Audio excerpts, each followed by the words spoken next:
সারা দেশে চলছে operation devil hunt. অপরাধী নির্মূল না হওয়া পর্যন্ত অভিযান চলবে, জানালেন স্বরাষ্ট্র উপদেষ্টা।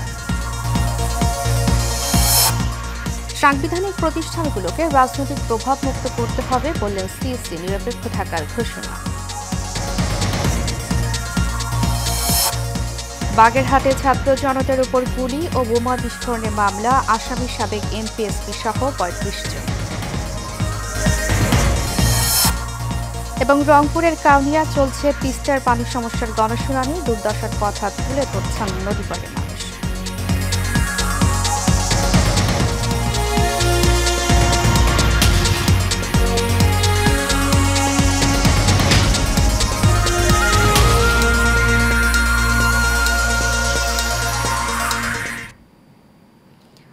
স্বাগত এশিয়ান নিউজে, সাথে আছি আমি উর্মি আক্তার। এতক্ষণ শুনছিলেন বিআরবি কেবল ইন্ডাস্ট্রিজ লিমিটেড সংবাদ শিরোনাম। এবারে চলে যাব পুরো খবরে। সারা দেশে যৌথ বাহিনীর অপারেশন ডেভিল হান্টের প্রথম দিনে গাজীপুরে অন্তত ৮২ জনকে আটকের খবর পাওয়া গেছে। চিহ্নিত সন্ত্রাসী ছাড়াও বৈষম্য বিরোধী ছাত্র আন্দোলনের উপর হামলাকারীদের গ্রেফতারে রাতভর অভিযান চালায় গাজীপুর পুলিশ। এদিকে রাতে রাজশাহী সারদায় বাংলাদেশ পুলিশ একাডেমিতে সংযুক্ত থাকা ডিআইজি মোল্লা নজরুল ইসলাম সহ ৪ পুলিশ কর্মকর্তাকে আটক করা হয়। এছাড়া সারা দেশে চলা এই অভিযানে দিনাজপুরে একটি পিস্তল ও ১ রাউন্ড গুলি সহ একজন এবং শেরপুরে আটক হয়েছে নিষিদ্ধ ঘোষিত সংগঠন ছাত্রলীগের ২ জন। আর রংপুরে ১৯ জনকে গ্রেফতারের খবর পাওয়া গেছে।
হ্যাঁ, শুনতে পাচ্ছেন? আমাকে শুনতে পাচ্ছেন?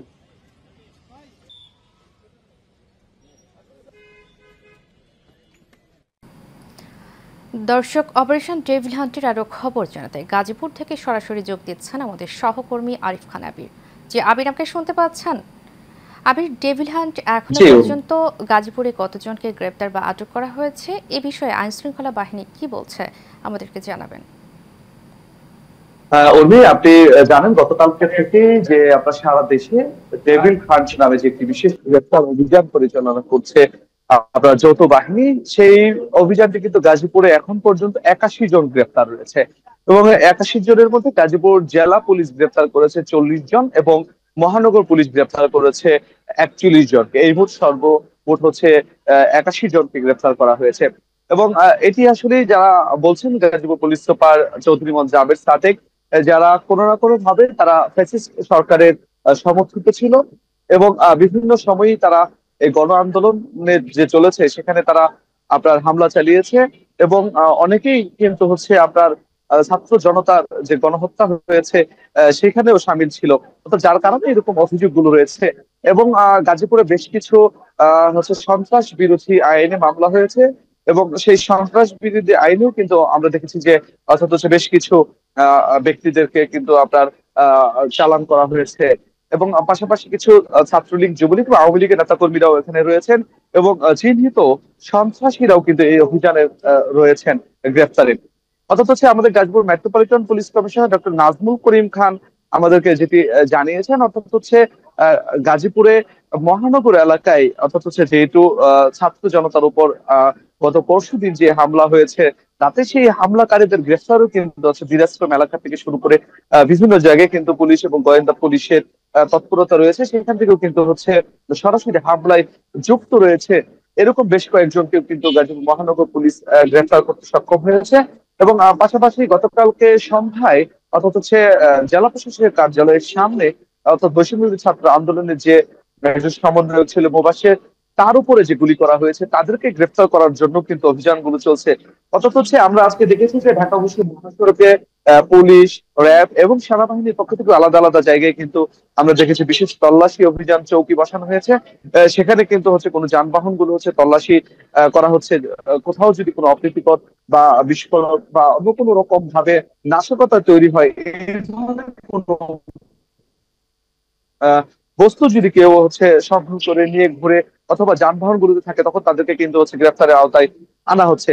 এবং পাশাপাশি আপনার ভিডিও চিত্র এবং কি হচ্ছে ফুটেজ বিশ্লেষণ করেও কিন্তু অনেকের গ্রেফতার করা হচ্ছে, এই বিষয়টি কিন্তু আমাদেরকে জানিয়েছেন।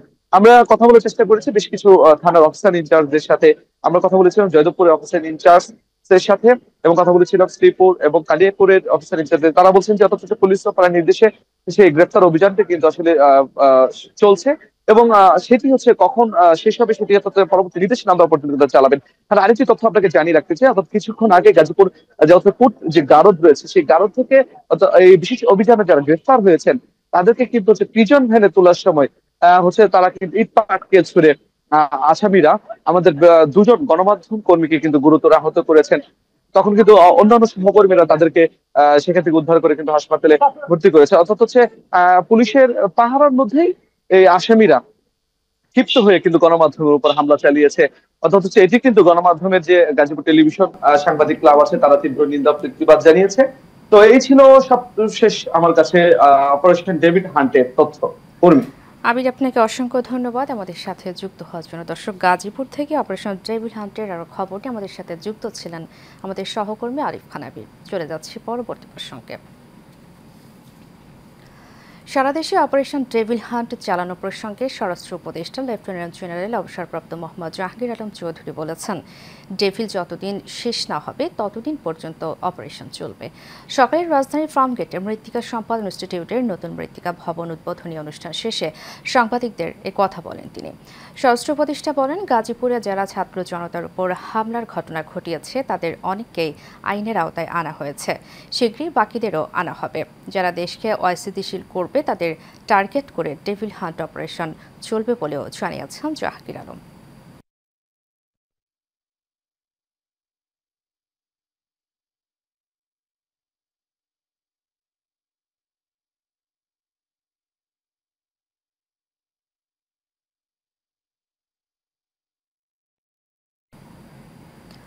নির্বাচন কমিশন সব দল ও গোষ্ঠীকে সংকীর্ণের নিরপেক্ষ ভূমিকায় থাকতে চায় বলে জানিয়েছেন প্রধান নির্বাচন কমিশনার এএমএম নাসিরউদ্দিন। দুপুরে নির্বাচন কমিশন পিটের সংগঠন আরএফইডির সাংবাদিক Hossain Zakir best reporting award অনুষ্ঠানে এই কথা জানান তিনি। সিসি বলেন, সুষ্ঠু নির্বাচনের জন্য সাংবাদিক প্রতিষ্ঠানগুলোতে রাজনৈতিক নিয়ন্ত্রণ মুক্ত করতে হবে, নয়তো আগের অবস্থায় ফিরে যাবে। তিনি আরও বলেন, নির্বাচন কমিশন কোনো রাজনীতিতে ঢুকতে চায় না, কোনো দলের পক্ষে বা বিপক্ষে দাঁড়াতে চায় না।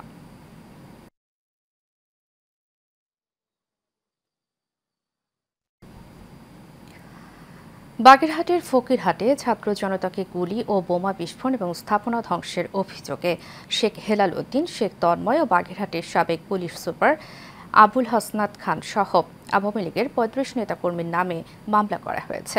এই মামলায় সাবেক পুলিশ সুপার আব্দুল হাসনাত খানকে গ্রেফতার দেখানো হয়েছে। মামলায় এজাহারে বলা হয়েছে, ছাত্র জনতার ন্যায্য আন্দোলনকে নস্যাৎ করার উদ্দেশ্যে আসামিরা গত ৪ আগস্ট দুপুরে ফকিরহাট উপজেলার কাটাখালী গোল চত্বর এলাকায় জড়ো হয়ে গুরুত্বপূর্ণ স্থাপনা ধ্বংস করে ও ছাত্র জনতাকে লক্ষ্য করে গুলি ছোড়ে। আতঙ্ক সৃষ্টির উদ্দেশ্যে কয়েকটি বোমা বিস্ফোরণ ঘটায় এবং হত্যার উদ্দেশ্যে একাধিক গুলি ছোড়ে।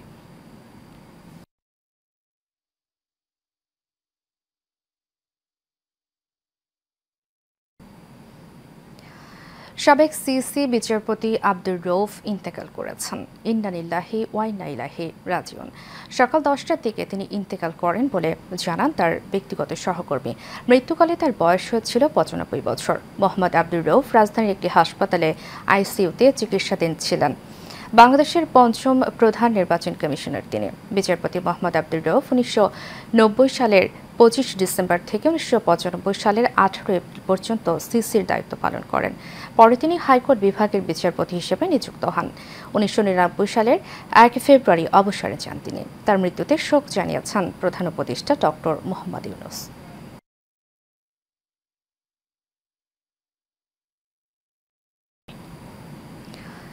তিস্তা নদীর পানি সমস্যার সমাধানে একটি বিশেষ গণশুনানি চলছে।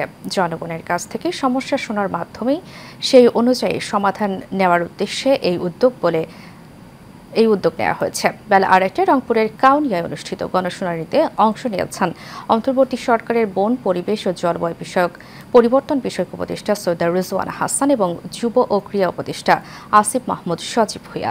এছাড়াও উপস্থিত রয়েছেন পানি সম্পদ মন্ত্রণালয়ের সচিব নাজমুল আহসান এবং পানি উন্নয়ন বোর্ডের উত্তর অঞ্চলের প্রধান প্রকৌশলী মাহবুবুর রহমান। স্থানীয় প্রশাসন আয়োজিত এই বিশেষ গণশুনানিতে তিস্তাপাড়ের মানুষের দীর্ঘদিনের দুঃখ দুর্দশা শোনা হবে। শুনানিতে আরও উপস্থিত রয়েছেন জাতীয় নাগরিক কমিটির সদস্য সচিব আক্তার হোসেন সহ অন্যান্য বিশিষ্টজনেরা। বর্তমান সরকারের পেছনে অদৃশ্য কোনো শক্তি আছে কিনা জানা নেই, তবে রাজনৈতিক অসুস্থতার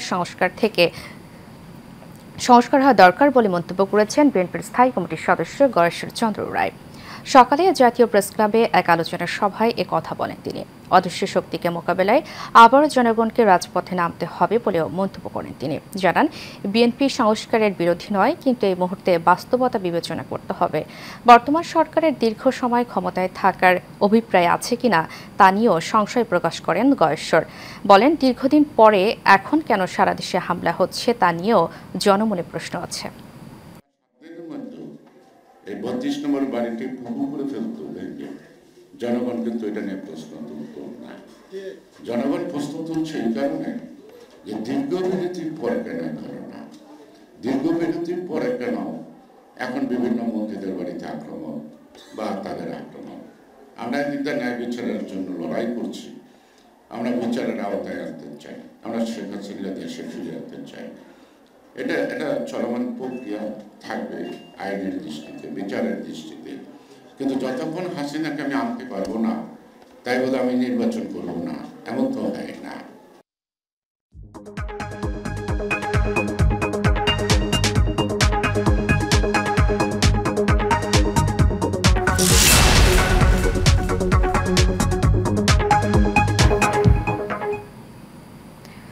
এবার এক্সিম ব্যাংক বাণিজ্য সংবাদ।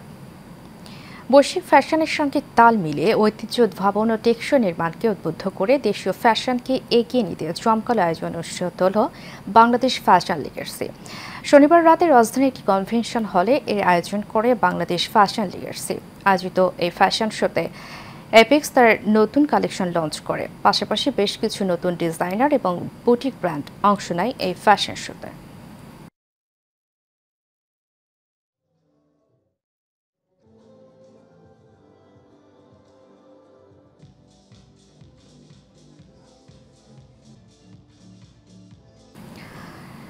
আন্তর্জাতিক শিক্ষা খাতে অগ্রণী প্রতিষ্ঠান পিএফইসি গ্লোবাল তাদের নতুন শাখার উদ্বোধন করেছে রাজধানীর উত্তরায়। এটি পিএফইসি গ্লোবালের বিশ্বব্যাপী 11তম এবং বাংলাদেশে 3য় শাখা। নতুন শাখার উদ্বোধন অনুষ্ঠানে উপস্থিত ছিলেন পিএফইসি গ্লোবালের সিইও মোহাম্মদ শহীদুল ইসলাম। অনুষ্ঠানে PFEC global general manager Mahmud Akter এবং বাংলাদেশ কান্ট্রি ডিরেক্টর ফারহা বেগমও তাদের অনুভূতি ব্যক্ত করেন।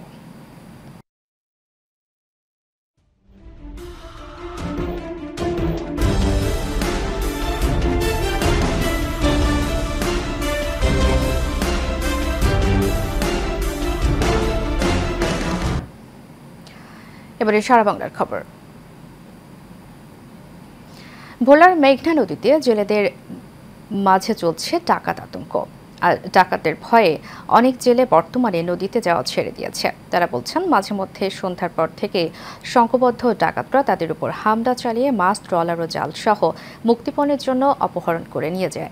পরে বাধ্য হয়ে ডাকাতদের দাবি করা মুক্তিপণ দিয়ে অপহৃত জেলেদের ফিরিয়ে আনেন পরিবারের সদস্যরা। ভোলা থেকে মোহাম্মদ মহিউদ্দিনের পাঠানো তথ্যচিত্রে বিস্তারিত জানাচ্ছেন সঞ্চিতা হক। চলতি মৌসুমের শুরুতেই ভোলার মেঘনা নদীতে হঠাৎ করে ডাকাতদের উপদ্রব বেড়েছে। সংঘবদ্ধ ডাকাত দল মাছ ধরা ট্রলার, জাল, মাছসহ অপহরণ করে নিয়ে যাচ্ছে জেলেদের। এরপর আদায় করা হচ্ছে মুক্তিপণ। জেলেরা বলছেন, ভয়ে তারা নদীতে যেতে পারছেন না। প্রশাসনের কাছে গেলে সপরিবারে প্রাণনাশের হুমকি দিয়েছে ডাকাতরা। ডাকাতে আমার ভয় বক্কা দেখাবে, এমনকি জাল ফাল লইয়া যা, এমনকি আমার জিম্বি করে টাকা আদায় করে। কিছুদিন আগে মানুষ মারি ফেলাইছে, এখন আমরা ভয়তে যাই না, অনেক জাল ফাল তুলিয়ে লাইতে পারছি, এখন নদীতেও যাইতে পারি না, এখন কামাই রুজিও করতে পারি না, আমাদের সংসার চলে না। আমরা গরিব মানুষ, ছোটোখাটো জেলে আমরা কিভাবে নিরুপায়ভাবে বা শান্তিতে দুই পয়সা রোজগার করে দুগা ডাইল ভাত ফেড়ে খাইতে পারি, এইটা হইলে আমাকে সরকারের কাছে দাবি। এদিকে সাম্প্রতিককালে ভোলার মেঘনা নদীর দুর্ধর্ষ ডাকাত বাহাদুর বাহিনী প্রধান সহ 2 ডাকাতকে আটক করেছে কোস্টগার্ড। পরিস্থিতি স্বাভাবিক রাখতে টহল জোরদার সহ নিজেদের অবস্থান স্পষ্ট করলেন পুলিশের এই কর্মকর্তা। নৌপথে যাতে কোনো রকম অপরাধের ঘটনা না ঘটে সেই জন্য আমাদের নৌ পুলিশ সর্বদা টহল করে, অপরাধীদেরকে গ্রেপ্তারের জন্য চেষ্টা করে, নজরদারি আমাদের অব্যাহত থাকে। নদীতে নিরাপত্তা নিশ্চিত সহ ডাকাতদের বিরুদ্ধে কঠোর ব্যবস্থার দাবি জেলেদের। সানজিদা হক, এশিয়ান টেলিভিশন। দর্শক, সংবাদ শেষ করব পঞ্চগড়ের টিউলিপ ফুলের খবর দিয়ে। শীতপ্রধান দেশের নজরকাড়া ফুল টিউলিপ, সেই ফুল চতুর্থবারের মতো ফুটেছে পঞ্চগড়ের তেঁতুলিয়ায়। দেশে খাবার পর্যায়ে বিদেশি এই ফুল চাষ করছেন তেঁতুলিয়া উপজেলার দর্জিপাড়া এলাকার 26 কৃষক। স্থানীয় কৃষকরা যেমন টিউলিপ চাষে আগ্রহী হচ্ছেন, তেমনি তা দেশের নানা প্রান্ত থেকে ছুটে আসা পর্যটকদেরও নজর কাড়ছে। পঞ্চগড় থেকে বাবুল হোসেনের পাঠানো প্রতিবেদনে বিস্তারিত জানাচ্ছেন শেখ ফাহিম। পশ্চিমের কোনো শীতপ্রধান দেশ নয়, সারি সারি টিউলিপ ফুটেছে পঞ্চগড়ের তেঁতুলিয়ায়। শীত মৌসুমে জেলার তাপমাত্রা টিউলিপ চাষের অনুকূলে থাকায় নিজেদের খামারে এ ফুল ফোটাচ্ছেন দর্জিপাড়া এলাকার 26 কৃষক। চতুর্থবারের মতো 62 শতক জমিতে স্থানীয়রা চাষ করেছে সানি প্রিন্স, পিঙ্ক আর্টডোর, অক্সফোর্ড, অরেঞ্জ ভ্যান আইজেক সহ 9টি প্রজাতির টিউলিপ ফুল। প্রতিটি টিউলিপের বাল্ব নেদারল্যান্ডস থেকে আনতে কৃষকদের গুনতে হয়েছে প্রায় 100 টাকা। তবে বিদেশি এই ফুলের চাহিদা থাকায় লাভও ভালো। আমরা এবার চতুর্থবারের মতো টিউলিপ করতেছি। টিউলিপের আমরা 21 সালে প্রথম টেস্ট করছি, টিউলিপের বীজ আমাদেরকে এইচডিও এনে দিছে, টেস্ট করার মধ্যে আমরা সফল হয়েছি টিউলিপে। বিদেশি এই ফুল দেখতে আগ্রহ বাড়ছে পর্যটকদের। টিকিট কেটে খামারে ঢুকেছেন অনেকে, কিনছেন ফুলও। এর আগে টিভিতে দেখেছিলাম, তো আজকে আমি বাস্তবে আর কি সরাসরি দেখতে আসলাম, যাক আমার কাছে আর কি অনেক ভালো লেগেছে। এখানে এসে দেখলাম যে এত সুন্দর একটা বাগান, আসলে অনেক খুব মানে কি বলবো, খুবই ভালো লাগলো। সেলফি তুললাম, সবাই সবার সাথে সুন্দর মুহূর্ত কাটাইলাম, তো সব মিলে খুব ভালো লাগলো। বাগানটা আসলে খুব সুন্দর, ফুলগুলো অনেক মনোমুগ্ধকর, খুবই ভালো লাগলো আর কি। বিভিন্ন ধরনের ফুল এগুলো কখনো দেখিনি আমরা, বাস্তবে আজকে দেখতে পেরে খুবই ভালো লাগতেছে। কৃষকদের লাভের পাশাপাশি টিউলিপকে পঞ্চগড়ের পর্যটন খাতে নতুন সংযোজন মনে করছেন সংশ্লিষ্টরা। Sheikh Fahim, Asian television. দর্শক, এরই সাথে শেষ করব এশিয়ান নিউজ। যাওয়ার আগে বিআরবি কেবল ইন্ডাস্ট্রিজ লিমিটেড সংবাদ শিরোনামগুলো জানাবো আরও একবার। সারা দেশে চলছে অপারেশন ডেভিল হান্ট, অপরাধী নির্মূল না হওয়া পর্যন্ত অভিযান চলবে, জানালেন স্বরাষ্ট্র উপদেষ্টা। সাংবিধানিক প্রতিষ্ঠানগুলোকে রাজনৈতিক প্রভাব মুক্ত করতে হবে, বললেন সিইসি, নিরপেক্ষ থাকার ঘোষণা। বাগেরহাটে ছাত্র জনতার উপর গুলি ও বোমা বিস্ফোরণের মামলা, আসামির সাবেক এমপি, এসপি সহ 35 জন। এবং রংপুরের কাউনিয়া চলছে তিস্তার পানি সমস্যার গণশুনানি, দুর্দশার কথা তুলে ধরছেন নদীপাড়ের মানুষ।